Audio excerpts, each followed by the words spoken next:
Hello, everyone.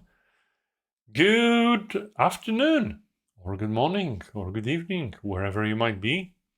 Lovely to see you. Give me a wave if you're here. I actually should put on the lights. I forgot. Um, Hopefully, this is slightly better. So, today I wanted to talk about assumptions. If you're making assumptions, give me a wave on the stream so we can talk about the assumptions you're making. I had a very interesting internal conversation today about assumptions. And so basically, we were writing a proposal for a new client and, discussing how we're going to do that. And I said, well, hold on a minute. Why are we doing things this way? I was like, people said, because we've always been doing things like that, this way, in this model. And I said, well, do you actually know what's the root of this assumption? And people say, well, we don't. And I said, well, actually, it was me making it back in 2020, convincing my business partners, the founders of Humble Associates, to do things this way because I thought this is the right way of doing things. Well, I don't think so anymore. I think it's been years and years, and we've learned a lot. We've worked with quite a few clients, quite a few partners, and this is not how things are done. It's great to be different, it's great to differentiate yourself, but yeah, maybe this doesn't always work. Maybe this isn't the way things should be done. And it's just an interesting thing, noticing how people were like, oh my God, yeah, that actually makes sense now. People weren't necessarily thinking, why? Why have we been doing things this way? Why we have been applying this model? There's like a famous fake experiment with monkeys. I think it's called like an 8 monkey experiment. It's thankfully fake because it's cruel about monkeys beating each other, which did not happen. But it basically proves the same thing, fake as it is, about us forgetting why we made assumptions in the first place and just continuing with the status quo.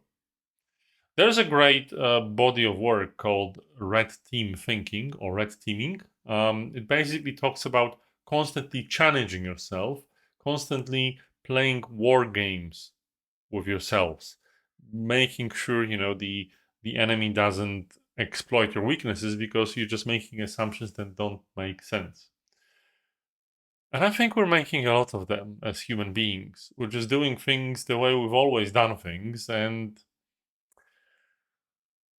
I don't know if people like to challenge themselves. I had a discussion like this with one of my business partners on Monday, and it's very interesting because I do have my weekends for thinking, and sometimes I'm a bit neurotic and I think about these things, and I just dump it on to some people on Mondays. And maybe it's not the best time to discuss things. We usually have our reflections on Friday, but sometimes the depth of thinking can be a bit overwhelming.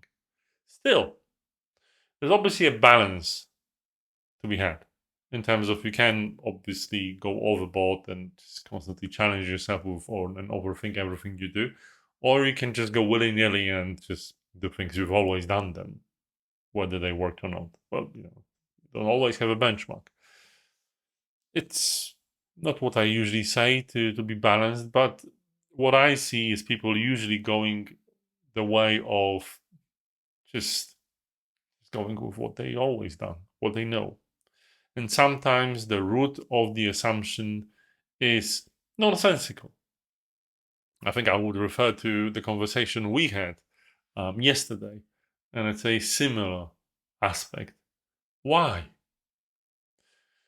Can ask this question a bit too many times. Us as coaches, as change practitioners, as agile experts, probably should do it a bit more than everyone else is. So I'll leave you with this, with a question why, and if you're interested, we actually have a Agile 101 that explores this question happening on the 11th of September.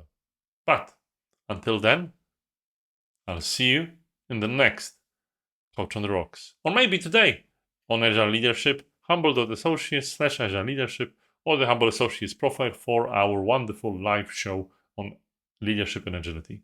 See you on one of these. Bye bye.